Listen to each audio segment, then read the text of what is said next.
Magandang tanghali po. Oras na para sa maiinit na balita. Nangalampag sa opisina ng DOLE ang ilang grupo para ipanawagan ang hustisya sa mga nasawi sa sunog sa pabrika ng tsinela sa Valenzuela City.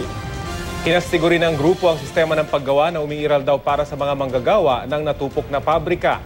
Mula sa Maynila, may ulat on the spot si Cedric Castillo. Cedric. Yes, Rafi Connie, 40 days makalipas ang malagim na sunog naganap sa factory ng Kentex Manufacturing Corporation sa Valenzuela City, kung saan 72 ang nasawi ay sumugod sa National Office ng Department of Labor and Employment o DOLE dito sa Intramuros. Ang ilang grupo ng mga manggagawa hindi lamang para gunitain daw ang sinapit ng mga biktima ng sunog sa Kentex, kundi para ipanawagan na rin daw sa pamahalaan ng pagbabasura sa sistema ng contractual employment.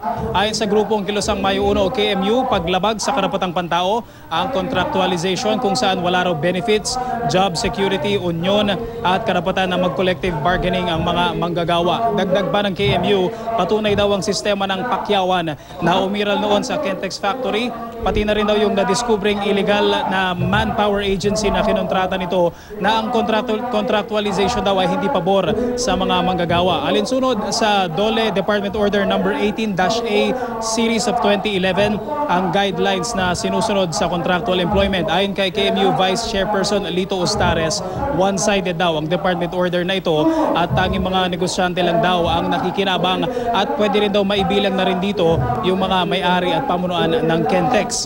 Nitong nakarang Lunes ay naglabas ng panibagong statement ang pamunuan ng Kentex. Ayon kay Attorney Renato Paraiso, ang abogado ng kumpanya, nakipag-areglo na raw ang karamihan sa mga pamilya ng mga nasawi sa sunog. 151,000 pesos ang tinanggap ng bawat pamilya, 100,000 pesos dito ang death benefits. Ayon sa KMU, hanggang sa matatanggap na danyos ay talo rin di umano ang contractual employee. Para sa amin, hindi sasapat. Yung napakaliit nito, kung 151,000 ito sa bawat pamilya, lahat ng mga benepisyo na ipinagkakait sa kanila ng kumpanya sa panahon na sila ay contractual, ay pakikinabangan nila yan kung sila ay magiging regular na mga manggagawa.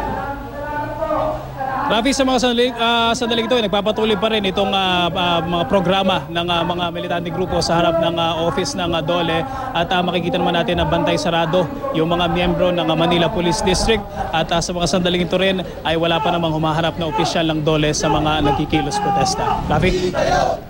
Maraming salamat, Cedric Castillo.